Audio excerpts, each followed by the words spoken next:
बहुत बहुत शुक्रिया। और बहुत ही गूढ़, बहुत ही जो मतलब जटिल लड़ाई थी सुप्रीम कोर्ट में, और योगेंद्र यादव ने एक वकील के तौर पर जिस तरह से दलीलें दी, और हम लोगों ने सबने सोशल मीडिया पर देखा है, और जज साहब भी अप्रिसिएट कर रहे थे, और वो हमारे बीच हैं। और इन सबके सूत्रधार लालटून बाबू का बहुत बहुत धन्यवाद करता है ये समाज, प्रेरणा संस्थान का धन्यवाद करता है, और योगेंद्र यादव जी का बुद्ध की धरती, मगध की धरती पर स्वागत है, लोकतंत्र की धरती पर बहुत बहुत स्वागत है। और आपने लोकतंत्र जहाँ से शुरू हुई थी वहाँ पर लोकतंत्र जब खतरे में था तो आपने एक गंभीर लड़ाई लड़ी, उसके लिए भी हम लोग आपका शुक्रगुजार हैं। सामाजिक न्याय, सोशल जस्टिस के लिए अपनी नौकरी तक गंवा देने वाले लक्ष्मण यादव हमारे साथ हैं। हम लोग उनको कहते थे कि बड़ा खतरा ले रहे हैं आप, मैं तो पेशेवर पत्रकार हूँ, मेरा तो काम है, लेकिन इस वक्त में जब नौकरी बचाने के लिए लोग क्या क्या करते हैं, आप बड़ा खतरा उठा रहे। उन्होंने उठाया और ऐसी हज़ारों नौकरियां कुर्बान करने की हम लोग को प्रेरणा दी है, तो लक्ष्मण जी का भी स्वागत है। और बाबा साहब ने जो 1956 में सपना देखा बुद्धमय भारत का, जब भारत सोने की चिड़िया थी, तक्षशिला, नालंदा, विक्रमशिला जैसी यूनिवर्सिटियां थी, सचमुच भारत विश्वगुरु था जब बुद्ध दुनिया में विश्वगुरु के रूप में प्रचारित हुए। और ऐसे ही हमारी जो साथी हैं, और मैं बौद्ध, मैं नाम भूल जाता हूँ, चूँकि हम लोग अंजू बौद्ध जी, चूँकि हम लोग उनको मिशनरी बहन कहते हैं तो नाम कभी पूछा नहीं, जहन में भी नहीं रहता है, तो मिशनरी बौद्ध जी जो लगातार विकट परिस्थितियों में भी हम सबके साथ खड़े हैं। मैं ज़्यादा समय भी नहीं लूँगा, मुश्किल से 5 मिनट 10 मिनट, क्योंकि हम सब लोग योगेंद्र यादव को सुनना चाहते हैं, लक्ष्मण यादव को सुनना चाहते हैं, हम जानते हैं। और मीडिया वाले जो हमारे सोशल मीडिया के पत्रकार हैं वो लोगों को जरूर जगह दे, कैमरा लगा के बैठ जाएं। मेरी ये धारणा है, और मैं गलत भी हो सकता हूँ, और मैं चाहता हूँ कि जरा वो दे दीजिएगा कि ये धारणा मेरी टूटे और गलत हो। मैं 25 साल से पत्रकार हूँ, कुछ ज़्यादा नहीं। हम लोगों ने योगेंद्र यादव को पॉलिटिकल एनालिस्ट के तौर पे हमेशा सुना, बीबीसी में इंटरव्यू सुना, उनको हमने चुनाव का विश्लेषण करते हुए सुना टेलीविज़न अखबार पर। फिर हम लोग पत्रकारिता के पेशे में आए। ये नहीं पता था कि एक ऐसा वक्त आएगा जब वोट ही चोरी होने लगेगा। ईवीएम का तो पता था, ईवीएम पर पिछले 15 साल से 20 साल से मैं भी डिस्कोर्स कर रहा हूँ, बामसेफ के लोग, लेकिन ये नहीं पता था कि यहाँ तो पूरा का पूरा दाल ही काला है और वोटर लिस्ट में नाम ही फर्जीवाड़ा हो रहा है। और सोचिए, इस देश में चुनाव आयोग का मोटा मोटी लोगों ने लब्बो लुआब कब समझा, जब टीएन शेषन आए, उनको सबसे ईमानदार चुनाव सीईसी का दर्जा दिया गया कि सबसे ईमानदार देश के मुख्य चुनाव आयुक्त थे, होंगे भी, रहे होंगे। लेकिन तब सत्ता में लालू यादव थे, तब चुनाव आयोग पोस्टर नहीं साट सकते थे आप किसी दीवार पर, क्या क्या नियम लाए गए। मैंने वो दौर भी देखा है जब मायावती जी का हाथ ही ढकवा दिया गया, इस तरह की ट्रांसपेरेंसी की बात हुई। और वही चुनाव आयोग आज भी है। और आज ये स्थिति बन गई है कि जिस चुनाव आयोग की लोग कस्में खाते थे, वो चुनाव आयोग पर 85% लोगों की राय है कि ये विश्वसनीय संस्था अब नहीं रह गया है। सवाल इस संस्था का नहीं है, सारे वही इदारे, सारी वही कॉन्स्टिट्यूशनल संस्थाएं आज भी है, ईडी आज भी है, सीबीआई आज भी है, चुनाव आयोग आज भी है। लेकिन जो उनकी कुर्सी पर बैठे लोग हैं, मैं उनको शक के दायरे में लाता हूं। आरएसएस या प्रधानमंत्री नरेंद्र मोदी या गृह मंत्री अमित शाह, ऐसा नहीं हो सकता है कि इस देश के कॉन्स्टिट्यूशन को हाईजैक कर लें, तब तक जब तक तमाम संवैधानिक संस्थाओं में रीढ़ वाले लोग हों। हमने देखा है इसी दौर में, योगेंद्र यादव जी भी उस आंदोलन को लीड कर रहे थे। सीएजी से आवाज आती थी कि भैया कोयला घोटाला हो गया, कितना जीरो है उसमें, टेलीकॉम घोटाला हो गया। मीडिया से आवाजें आती थी। मीडिया तो ऐसे लगता था जैसे इस देश का सबसे करप्ट और भ्रष्ट प्रधानमंत्री मनमोहन सिंह है। उन्होंने कहा था कि मेरे न रहने के बाद इतिहास हमको याद करेगा। आज सब कुछ दूध का दूध और पानी का पानी है।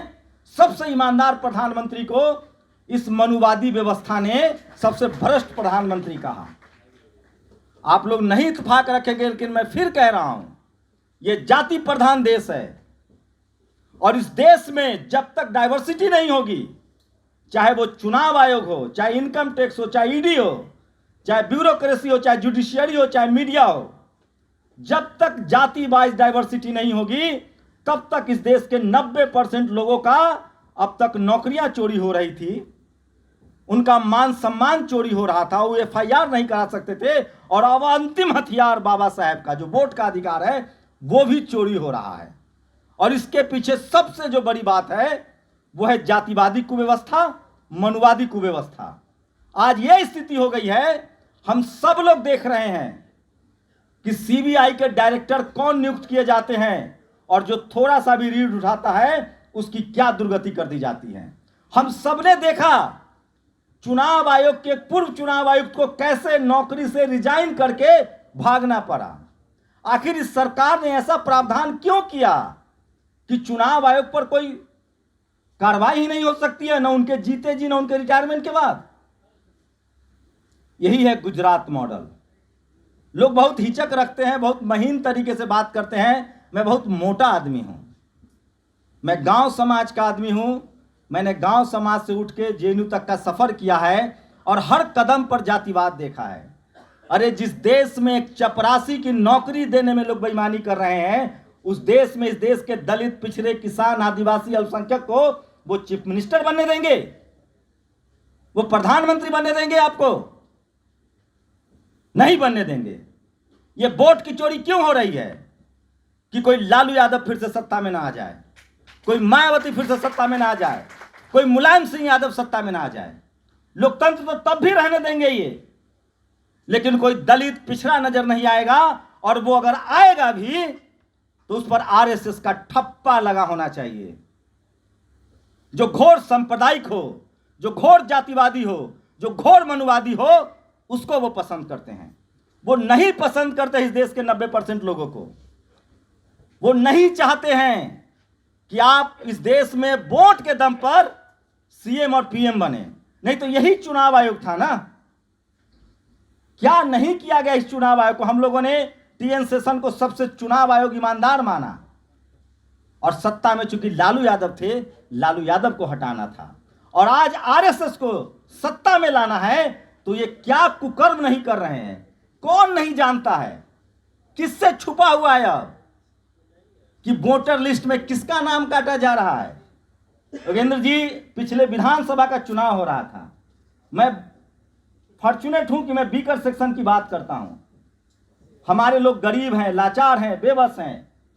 दर्जनों बीएलओ के अधिकारी ने हमें फोन किया कि सर जानबूझकर मुस्लिम, यादव और रविदास समाज का वोट काटा जा रहा है यूपी में। वहीं से ये ड्रामा शुरू हुआ।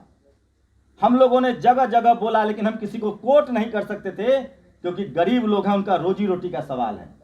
दर्जनों पैरामिलिट्री के फोर्सेज ने कहा कि किस तरह से माइन्यूटली ईवीएम लोड होती है गाड़ी पर, कहीं जाती है, कहीं उतरती है। अरे जो लोग एक चपरासी की नौकरी नहीं देना चाहते हैं, वो किसी को चीफ मिनिस्टर बनने देंगे? ये सब कुछ इस देश में बाबा साहेब के संविधान लागू होने के बाद जो दलित पिछड़ा संसद में, विधानसभा में, दलित, पिछड़ा, आदिवासी, अल्पसंख्यक समाज के लोग 50% उनकी आबादी हो गई है, और वो उनको अखर रहा है कि 10% लोगों के साथ जो 10% लोगों का वर्चस्व था, ये इतने बेईमान लोग हैं, जातिवादी, मनुवादी सोच के लोग, वो किसी भी पद पर हो सकते हैं, वो किसी भी संस्थान में हो सकते हैं, वो मीडिया में है, वो जुडिशियरी में है, वो ब्यूरोक्रेसी में है, वो कॉलेज यूनिवर्सिटी में है। ये चोर पकड़ा गया कैमरे पर चंडीगढ़ में। आप चुनाव आयोग हैं, आप ईमानदारी का ढोल पीटते हैं। एक चोर पकड़ा गया, सुप्रीम कोर्ट में ऐसे लगा जैसे उनको बख्शीश दी गई है कि नहीं नहीं, चोरी तो हुआ है, रद्द कर देते हैं, लेकिन उसको कुछ नहीं करेंगे। क्यों? यह सुप्रीम कोर्ट का काम था। और वही chief justice, retired chief justice, आज मीडिया में आके न जाने क्या क्या बोल रहे हैं। इस देश में लोकतंत्र तब मजबूत हुआ जब कोई लालू यादव, मुलायम सिंह यादव, मायावती जैसे लोग सत्ता में आए। इस देश में लोकतंत्र तब मजबूत होगा जब चपरासी से लेकर चीफ जस्टिस तक भागीदारी होगी, मीडिया हो, जुडिशियरी हो, कॉलेज यूनिवर्सिटी हो, ब्यूरोक्रेसी हो, बिजनेस हो। आप कल्पना कीजिए कि इस देश का कोई दलित पिछड़ा प्रधानमंत्री हो जाए, ये चुनाव आयोग उसकी खाल खींच लेगा। ये मीडिया, टीवी, अखबार वाले उसकी खाल खींच लेंगे अगर इस तरह का कोई खुलासा कर देता कि भैया एक विधानसभा में 1 लाख वोटों का फर्जीवाड़ा है। उस मुख्यमंत्री को, उस प्रधानमंत्री को कटघरे में खड़ा कर दिया जाता, चुनाव आयोग से नहीं पूछा जाता, सीधा कहा जाता कि चुनाव आयोग प्रधानमंत्री के इशारे पर काम कर रहा है, गृह मंत्री के नाम इशारे पर काम कर रहा है। यह कहा जाता, लिखा जाता, बोला जाता। लेकिन आज चारों तरफ सन्नाटा है। ऐसा लग रहा है जैसे ये सब चुनाव आयोग कर रहा है। ये सब चुनाव आयोग कर रहा है या उससे करवाया जा रहा है? बताइए आप लोग। अरे दुनिया का सिंपल मेथड है, जब कोई क्राइम होता है और वो क्लूलेस क्राइम होता है तो कहा जाता है कि इस मर्डर से किसका फायदा हुआ है उसको पकड़ो, इस वोट चोरी से किसका फायदा हो रहा है। अच्छा, इत्तेफाक देखिए, यह इत्तेफाक है क्या, यह संजोग है क्या कि वोट सिर्फ दलितों का, पिछड़ों का, अल्पसंख्यकों का कट रहा है? अभी भी 68 लाख वोट काट दिए गए, 68 लाख, 21 लाख ऐड कर दिए गए। आप देखिए किस समाज का वोट कटा है, किस जाति का वोट कटा है, किस धर्म का वोट कटा है। आपके आंखों से सारा पर्दा हट जाएगा। यही है गुजरात मॉडल, न कार्रवाई न सुनवाई। शुक्रिया योगेंद्र यादव जी कि आपने इस देश के लोगों का आंख नहीं खोला है। आपने इस देश में जो इंस्टीट्यूशन, जो संवैधानिक संस्था में सबसे सर्वोच्च है सुप्रीम कोर्ट में, आपने उसमें साबित कर दिया कि यह चुनाव आयोग भ्रष्टाचार में लिप्त है। कोर्ट कोई फैसला दे न दे, इस देश का दलित, पिछड़ा, किसान, आदिवासी, अल्पसंख्यक मनुवाद, जातिवाद से पीड़ित है और हम लोगों ने अपने अधिकार के खिलाफ सारे फैसले हाई कोर्ट और सुप्रीम कोर्ट से ही आते हुए देखे हैं। लेकिन हम लोकतंत्र को मानने वाले हैं, हम संविधान को मानने वाले लोग हैं। हम लोग वोट से और कलम से और बाबा साहेब फूले, पेरियार, अंबेडकर के विचारों का बदलाव चाहते हैं। इसलिए हम लोग उसको मानते आए हैं, मानते रहेंगे, इस फैसले को भी मानते रहेंगे। लेकिन एक बात तो देख लीजिए, कर लीजिए, 21वीं सदी बाबा साहेब की सदी होगी, 21वीं सदी सामाजिक न्याय की सदी होगी, क्योंकि इस देश का हर यादव, कुर्मी, कुशवाहा, दलित, पिछड़ा, अति पिछड़ा कॉलेज, यूनिवर्सिटी पहुंच गया है। और शुक्रिया मनाइए कि ये टीवी, अखबार वालों का दौर भी खत्म हो रहा है और ऐसे हजारों, सैकड़ों मोबाइल घूम रहे हैं और लोग समझ रहे हैं। ये जो SIR के बहाने जो बिहार में खेल होना था, अरे साहब आप बहुत नासमझ हैं। या आपने पूरे देश को गुजरात मॉडल करने की ठान ली है, बिहार में नहीं कर पाएंगे, क्योंकि बिहार के हर घर में एक बुद्ध, एक फूले और एक पेरियार और एक अंबेडकर को मानने वाला बैठा है। न वो आपके जेल से डरता है, न आपके धमकियों से डरता है। और राजनीति और लोकतंत्र तो हमारे नस नस में है। इसी प्राचीन गणतंत्र की लिखवी वैशाली से लोकतंत्र की शुरुआत हुई है। आप डरा लेंगे। और जब 2014 में आप नहीं आ पाए, 15 हार गए, जब 2019 में जीत के 2020 हार गए, तो ये तो 2025 का चुनाव है। जनता हिसाब देगी, सरकार से भी हिसाब पूछेगी, केंद्र सरकार से, और चुनाव आयोग से भी हिसाब पूछेगी। डरने घबराने की जरूरत नहीं है। बस जरूरत इस बात की है कि हमें संविधान के दायरे में रहकर, संवैधानिक मूल्यों का सम्मान करते हुए, ऐसे लाखों हजारों चोरी को बर्दाश्त करते हुए संविधान को बनाए रखना है। और जब तक योगेंद्र यादव जैसे लोग हैं, तब तक हमें नाउम्मीद नहीं होना है। बस मैं कहना उन लोगों को चाहता हूं कि आपने 1000 साल से जातिवाद के नाम पर जो देश को कमजोर किया है, जो अपने ही देश के नागरिक को जाति और धर्म के नाम पर आप लूट रहे हैं, आप मुट्ठी भर लोग लोकतंत्र को जब खत्म कर देंगे तो कल कोई चाय वाले का बेटा प्रधानमंत्री नहीं बन पाएगा। इसीलिए लोकतंत्र बचाइए। और ये तमाम संवैधानिक संस्थाओं पर जो लोग हैं उनके लिए वार्निंग है।